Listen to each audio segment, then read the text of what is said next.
सभी को आप लोग ने एक इम्पॉर्टेंट चैप्टर पढ़ लिया है। कौन सा वाला पढ़ा है आपको याद होगा? वेक्टर एनालिसिस पढ़ा है, जिसे वेक्टर अलजेब्रा, सदिश बीजगणित वाला। उसी सदिश बीजगणित का जब आपने इंट्रोडक्शन देखा होगा जिस वीडियो में, उसमें आपको दिक कोसाइन और दिक कोजियाएँ और दिक अनुपात समझाए गए और आपको उस समय बोला गया था कि यह हमारी आगे जो अगली एक्सरसाइज है 3 डायमेंशन या त्रिविमीय ज्यामिति, उसमें काम आएगा। अगर आपने वहाँ ध्यान दिया है अच्छी बात है, नहीं ध्यान दिया है तो आप यहाँ दोबारा देखिए। ये जो टॉपिक हम आज पढ़ेंगे 3 डायमेंशनल ज्योमेट्री वाला, ये हमारी आगे की कक्षाओं में भी काम आएगा। और ये ऐसा है जिसको आप डायग्राम में जैसा देखोगे उस तरह का महसूस नहीं होता है और आप अपनी डेली लाइफ में इसको यूज़ करते हो। ठीक, तो आप देखिए 3 डायमेंशन में 2 डायमेंशनल ज्योमेट्री जब पढ़ी थी तो उस समय तो हमने क्या करा, 2 डायमेंशनल ज्योमेट्री के बारे में बात कर रहा हूँ। आपको बताया गया होगा इस तरह से एक्स एक्सिस और दूसरा क्या बताया था, वाई एक्सिस। तो एक्स एक्सिस और वाई एक्सिस आप ड्रॉ करते आए हो इस तरह से, इधर की ओर को एक्स एक्सिस ड्रॉ कर दिया और ऊपर की ओर को वाई एक्सिस। लेकिन जब 3 डायमेंशन की बात आएगी तो आप एक्स वाई और तीसरा डायमेंशन ऐसे समझिए, एक तरह लंबाई है, दूसरी तरह चौड़ाई है, तीसरा ऊंचाई। अब ऊंचाई कैसे बनाओ डायग्राम में? अभी तो मैं कह दूंगा कि ऐसे बना लीजिए ऊंचाई, लेकिन इस तरह से ऊंचाई किताब कॉपी में तो नहीं बना सकते। तो आप उस चीज़ को समझने के लिए आप देखिए, मैंने थोड़ा सा आपको समझाने के लिए इस तरह का बनाया है। आप देखिए तो आप कुछ क्लियर हो जाएगा, मुझे उम्मीद है। तो ये देखिए, आप इसको किस तरह से सोचेगा, आप अगर चित्र में समझ में आ रहा है अच्छी बात है, नहीं आएगा तो आप जिस कमरे में भी बैठे हो उस कमरे के कॉर्नर को सोच लीजिएगा। एक तरफ लंबाई हो गई आपकी, दूसरी तरफ चौड़ाई हो गई और ये ऊंचाई। सेम यही डायग्राम बुक में बनेगा जैसा मैं अभी कह रहा हूँ। क्या कहा मैंने? ये कमरे का एक कॉर्नर है, ये लंबाई है, ये इधर की ओर को चौड़ाई है और ये ऊंचाई। अब ये जो कहते हो कमरे की लंबाई, चौड़ाई, ऊंचाई। ठीक, तो ये हमारा एक्स एक्सिस हो गया, एक्स एक्सिस हो गया। ऐसे ही इधर की ओर को क्या आ जाएगा, वाई एक्सिस आ जाएगा और ये ऊपर की ओर को आ जाएगा जेड एक्सिस। क्या कहा?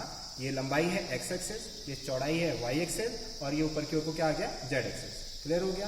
तो इन 3 कोऑर्डिनेट एक्सिसों को जब मैं डायग्राम में आपको अभी बोर्ड में समझाऊंगा, आपने कॉपी में भी उसी तरह से बनाना है। तो वो 3 एक्स वाई जेड एक्सिस कैसे बनाएंगे? आपको क्या समझाया अभी मैंने? ये ऊपर की ओर को हाइट में क्या लिखा है, जेड लिखा है, और इधर की ओर क्या बोला, चौड़ाई में वाई। अब एक्स कहाँ, ऐसे कहाँ? अब एक्स कॉपी में ऐसे नहीं बनाएंगे, हम कैसे बनाएंगे, थोड़ा सा पीछा बना लेते हैं। तो ये हमारा एक्स है, ये वाई है और ये जेड। एक्स वाई आप कहोगे हमने सर एक्स यहाँ लिख दिया, वाई यहाँ लिख दिया, जेड, वो अलग बात है। लेकिन जनरल जो समझ रहे हो आप, जो ये डायग्राम में आपको समझाया है लंबाई चौड़ाई ऊंचाई वाला, आप एक्स इधर ही कहना चाहिए आपको, इधर वाई और इधर जेड कहना चाहिए। तो ये एक्स वाई जेड 3 एक्सेस इस तरह से क्यों बनाए वो समझ में आ गया। जहाँ ये तीनों बिंदु मिले, तीनों लाइनें मिल रही हैं, वो मूल बिंदु हो गया। और त्रिविमीय के हिसाब से यहाँ एक्स भी 0 है, वाई भी 0 है और जेड भी 0 है। ये आपका एक्स एक्सिस है, वाई एक्सिस है। अब हम स्पेस में आते हैं। इसी 3 डायमेंशन में आप समझिए, यहाँ कोई बिंदु है, मान लीजिए ये एक रेखा है, ये रेखा मैंने इस तरह से बनाई। तो आप देखिए ये जो रेखा मैंने ऐसे बना लिया, आप आड़ा तिरछा कैसे, आप ये भी कह सकते हो जैसे घुमाना चाहे। लेकिन स्पेस के बारे में बात करूंगा तो यहाँ कहीं आया ना इस तरह से। आप कहोगे सर नहीं ऐसे थी, तो ये एक प्लेन आ जाएगा, इधर जो दीवार होगी वहाँ आ जाएगी। अब इधर कलर करवाओगे तो ये इस दीवार में आ जाएगी, ऐसे बनाओगे तो ये जमीन में आ जाएगी। ठीक, तो इसलिए मैंने इस तरह से समझाया। तो ये जो रेखा आप यहाँ बना रहे हो, इसको जब मैं यहाँ चित्र में बनाऊंगा तो वो इस तरह से दिखाई देगा आपको। ठीक, तो आप ये समझ लीजिए ये ओ है, ये बिंदु पी है। अब जब इस बिंदु के निर्देशांक है यहाँ पहुँचना है तो हम लोग कैसे मूव करेंगे? पहले हम एक्स एक्सिस में मूव करेंगे, फिर हम कहाँ मूव करेंगे, वाई एक्सिस में, तब जाके हम किस में आएंगे, जेड एक्सिस में। ऐसे समझ लीजिए ये जमीन में आए हम, फिर इधर की ओर को आए चौड़ाई में, फिर इधर की ओर को आए लंबाई में। ठीक, तो ये X Y Z coordinate axis आपको समझाए। अब आप यहीं उसी तरह से समझिए। जब मैं कह रहा हूँ इस पॉइंट का कोऑर्डिनेट एक्स वाई जेड है, तो मैंने क्या कहा, पहले हम जमीन में जाएंगे। जमीन में जाएंगे तो ये जमीन पर लंब पड़ा, कहीं पे आप कहोगे सर यहीं तक जाते हैं, यहीं तक, जहाँ जाओ ये जमीन है एक्स वाई पे। ठीक है, तो आप जहाँ मर्जी हटो, ये परपेंडिकुलर नॉर्मल कहते हैं इंग्लिश में, मैंने इसलिए एन नाम दिया। कुछ और नाम चाहिए वो कर लीजिए। फिर कहाँ की ओर को गए हम, उसके बाद वाई एक्सिस की ओर को चलना चाहेंगे, तो ये वाई एक्सिस की ओर को आ गया आपके पास, और ये कहाँ की ओर को है, एक्स एक्सिस। तो हम लोग जब इस बिंदु पर आना चाहेंगे तो हम जमीन में आएंगे, उसके बाद फिर हम कहाँ चलेंगे, वाई में, फिर कहाँ चलेंगे, एक्स में। तो हम लोग आ जाएंगे वाई में, फिर आ जाएंगे उसके बाद कहाँ, एक्स एक्सिस में। तो एक्स वाई जेड एक्सिस इस पॉइंट का कोऑर्डिनेट है। तो इसमें मेन चीज़ यही है कि हम 2 डायमेंशन तो समझते हैं एक्स वाई को, 3 डायमेंशन नहीं समझते। तो ये चीज़ का ध्यान रखिएगा कि ये पॉइंट क्या है आपका, जेड है। ठीक, तो इसी तरह से इधर की ओर को वाई एक्स एक्सिस के पैरेलल एक्स आ जाएगा, वाई एक्सिस के पैरेलल वाई आ जाएगा। तो इस बिंदु पर आने के लिए हम पहले कहाँ चलेंगे, एक्स में चलेंगे, फिर कहाँ चलेंगे, वाई में चलेंगे। यहाँ आना था तो ये समझिए ऐसे आया, ये मैं पहले कहाँ आया, ओरिजिन से एक्स की ओर को आया, फिर ये मैं वाई की ओर को आया, तब ये ऊपर की ओर को जेड आया। तो ये 3 डायमेंशन का कोऑर्डिनेट है। अगर आप एक्स वाई जेड ऐसे, ये किताब में इस तरह से बना हुआ है, अदरवाइज आपको आसान मुझे लगता है ये लगना चाहिए, इधर की ओर को एक्स वाई और ऊपर की ओर को जेड। अगर आप इस जेड ऐसे बनाओगे तो यानी पॉइंट पी जैसे मैंने लिखा, इस पॉइंट का कोऑर्डिनेट एक्स वाई जेड, बात वही आएगी। फिर पहले जब मीन पर आइए तो ये आपके पास क्या हो जाएगा, जेड हो जाएगा।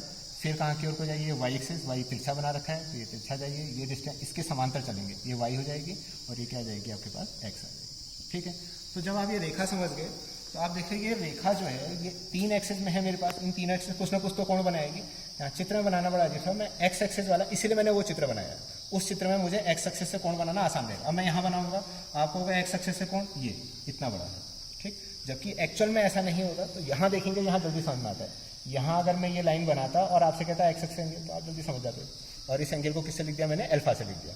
अगर मैं इसको अल्फा से लिखूंगा तो इस एंगल का कॉस यूज करें, क्यों, क्योंकि हमने क्या पढ़ना है, दिक कोसाइन, दिक मतलब दिशा सोच लीजिए, कॉस लगना है तो कॉस अल्फा 1 बनेगा। दूसरा, यही लाइन वाई एक्सिस से कुछ कोण बनाएगी, उसको जनरली हम बीटा से लिखते हैं तो क्या बन जाएगा, कॉस बीटा। यही लाइन जेड एक्सिस से कुछ एंगल बनाएगी, उसे गामा से लिखते हैं तो क्या कहलाएगा, कॉस गामा। इस चित्र में एक्स एक्सिस से ये बन रहा है, वाई एक्सिस से ये बनता और जेड एक्सिस से ये बनता, तो ये एक्स वाई जेड है। आपको भी नहीं याला समझना है, इसमें एक्स एक्सिस से ये एंगल, इसका नाम अल्फा कहता, वाई एक्सिस से एंगल ये, इसको बीटा कहता और जेड एक्सिस से ये गामा होता। तो अल्फा बीटा गामा जनरली फॉर्मूले के हिसाब से कोई स्पेस में कोई लाइन आप ड्रॉ कर रहे हो, आपको नहीं स्पेस में लाइन है आपके पास, तो वो कैसे बनाएगी, तो हम क्या करेंगे, उसी के समांतर कोई रेखा मूल बिंदु से पास होते हुए ड्रॉ करेंगे। वह लाइन एक्स एक्सिस से जो कोण बनाएगी उसको हम फॉर्मूले में अल्फा, वाई एक्सिस से बीटा और जेड एक्सिस से गामा लिखेंगे, उस पर कॉस लगा देंगे। क्यों लगा देंगे, क्योंकि इसका नाम ही वही है, दिक कोसाइन। नहीं है, इंग्लिश में ज़्यादा अच्छा है, इसलिए दिक कोसाइन लिख करके मैं क्या लेता हूँ, डायरेक्शन। एंगल ने डायरेक्शन दी और उसमें हमने क्या लगा दिया, कोसाइन लगा दिया, तो डायरेक्शन कोसाइन नाम हो गया इसका। Cos alpha, cos beta, cos gamma, vector पढ़ाते वक्त भी बताया था। और इन्हीं को किससे लिखते हैं, LMN से लिखते हैं। और इनके बीच में एक रिलेशन आपको वहीं प्रूफ करवाया था, क्या है, एक इंपॉर्टेंट रिजल्ट था, L² + M² + N² = 1। मैं यहाँ पर एक और इंपॉर्टेंट चीज बताता हूँ, जब ये cos alpha, cos beta, cos gamma, ये कॉस की वैल्यूज है ना, दैट मीन्स ये LMN जो हो रहे हैं, कंफर्म हूँ कि ये LMN तीनों के ही मान कैसे होंगे, << > 1 होंगे। ठीक, तीनों के ही मान क्या होंगे, 1 और 1 से छोटे। या ऐसे भी कहते आपको कॉस था, कॉस में रिस्ट्रिक्शन तो हम ये पढ़ते थे, -1 और दिस, तो मैं डायरेक्ट ऐसे कह देता हूँ कि तीनों का ही मैग्नीट्यूड 1 या 1 से छोटा होगा। साथ ही साथ ये भी रिस्ट्रिक्शन होगी कि उन तीनों के स्क्वायरों का एडिशन कितना आएगा, 1 आएगा। तो LMN क्या है, डायरेक्शन कोसाइन है। और जब न्यूमेरिकल आप करोगे एक्सरसाइज में, कोण दिए रहेंगे, डायरेक्शन कोसाइन पूछेगा तो ये हो जाएंगे, इन्हीं को हम LMN से लिखते हैं। इनके बीच में रिलेशन ये होता है, ये आपको प्रूफ कराया है वेक्टर एनालिसिस में। दूसरी चीज़ हमारे पास दिक अनुपात है। अब मान लीजिए मैंने ऐसे कहा, किसी लाइन के एक्स एक्सिस के साथ एंगल 45, वाई एक्सिस के साथ 60 और जेड, ये किसके साथ है, एक्स एक्सिस के साथ, ऐसे ये किसके साथ है, वाई एक्सिस के साथ, और तीसरा मैंने जेड एक्सिस के साथ ले लिया, मान लीजिए कितना 30 ले लिया। इनके बीच में ऐसा कोई रिलेशन नहीं होता, कहोगे ये 180 होता होगा इनका सम या 360, कोई रूल नहीं है इनका। अब इनके डायरेक्शन कोसाइन क्या बन जाएंगे, शॉर्ट में डीसीज लिखते हैं। क्या कहा, डायरेक्शन ये दिया है तो cos 45, cos 60 और cos 30, तीनों की वैल्यू आपको आती है। cos 45 की वैल्यू 1/√2, cos 60 की वैल्यू 1/2, cos 30 की वैल्यू √3/2। आप चेक कर लीजिए खुद ही, इनका स्क्वायर करके देखिए, 1/2 इसका आएगा, इसका 1/4 आएगा, इसका 3/4 आएगा। 1/2 cos 45, cos 60, cos 30, मैंने ऐसा कहा। लेकिन क्या ये जो मैंने अपने मन से एंगल लिखे, कॉस तो आपने निकाल दिया क्या, लेकिन ये डायरेक्शन कोसाइन हो सकते हैं। इसका स्क्वायर क्या 1/2, इसका स्क्वायर क्या 1/4, इसका स्क्वायर क्या तो कितना बनेगा 3/4, ये तो इतने में ही 1 बन गया। इसका मतलब ये किसी भी लाइन के डायरेक्शन कोसाइन नहीं हो सकते हैं। ठीक हो गया, मैं तो खाली प्रोसेस बताई कि एंगल दिए रहते हैं, उस पर आप कॉस लगाओगे तो डीसीज निकलेंगे, लेकिन साथ ही साथ यही ध्यान रखिएगा कि उनके स्क्वायर का सम कितना आना चाहिए, 1 आना चाहिए। ये हुआ डीसी निकालने का एक तरीका। चलिए, वहाँ मैंने ऐसी एंगल लिखे थे तो उनमें रिस्ट्रिक्शन सही नहीं आई। यहाँ ये मैंने किताब का ही क्वेश्चन लिया है, आपकी किताब की प्रश्नावली का पहला प्रश्न है। ये एक्स एक्सिस से एंगल है, ये वाई एक्सिस से, और तीसरा जेड एक्सिस से। तो डायरेक्शन कोसाइन क्या बन जाएंगे, cos 90, cos 135 और cos 45, 135 और cos 45, सबके मान आते हैं। cos 90 की वैल्यू 0, cos 135 डायरेक्ट याद नहीं है तो आप क्या कर लीजिए 90 + 45 या 180 - 45, और cos 45 का आता है 1/√2, क्या बन गया 0। 180 - 45 की वैल्यू सेकेंड क्वाड्रेंट में cos नेगेटिव होता है, cos का cos ही रहेगा, cos 45, 1/√2। अब तो वैल्यू आती है तो क्या बन गया -1/√2, 1/√2। जब उसने एंगल दिए होंगे तो आपको अब चेक करने की जरूरत नहीं, फिर भी चेक करना चाहो, देखो इसका स्क्वायर 0, इसका स्क्वायर 1/2, इसका स्क्वायर 1/2, आप चेक करके जो आपको रिस्ट्रिक्शन बताई थी वो फॉलो कर ली। तो अगर आपको एंगल दिए हैं तो ये क्या हो गया डायरेक्शन कोसाइन। अब दूसरी चीज़ क्या है, दिक अनुपात है। तो दिक अनुपात क्या होते हैं, आप देखिए सबको आपने √2 से मल्टीप्लाई कर दिया, क्या यही लाइन है, इसको आपने √2 से मल्टीप्लाई कर दिया, बन जाएंगे 0 - 1 1 बन जाएंगे। ऐसे आपने कहा नहीं सर हमने तो, अब इसके बाद आपने कहा 2 से मल्टीप्लाई कर दो, 2 से मल्टीप्लाई कर दो तो क्या बन गया 0 - 2 2 बन गया। आपने कहा नहीं 1/2 से मल्टीप्लाई कर दो 0 - 1/2 1/2। तो ये क्या है, ये किसी लाइन के डायरेक्शन कोसाइन है, लेकिन ये जो लिखे हैं जो इसके प्रोपोर्शनल है ये क्या है, दिक अनुपात है। समझ गए हो गए। और दिक अनुपातों को फॉर्मूले में जो वो लिखता है वो कौन सा नोटेशन यूज करता है, small a small b small c, केवल फॉर्मूले के नोटेशन है।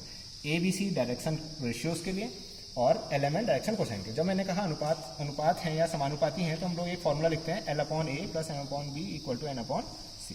LMN किसके लिए नोटेशन है, डायरेक्शन कोसाइन के लिए। ABC किसके लिए नोटेशन है, डायरेक्शन रेशियोज के लिए। तो इस तरह से हम एंगल दिया रहेगा तो हम डायरेक्शन कोसाइन और डायरेक्शन रेशियोज फाइंड आउट कर सकते हैं। और किसी एक लाइन के डायरेक्शन कोसाइन फिक्स हैं, एक ही होते हैं। आप कहोगे नहीं सर ये भी आ रहे ये भी आ रहे, ये पॉसिबल नहीं है। लेकिन दिक अनुपात एक ही लाइन के कई सारे हो सकते हैं क्योंकि वह सब एक दूसरे के प्रोपोर्शनल होते हैं। ठीक है।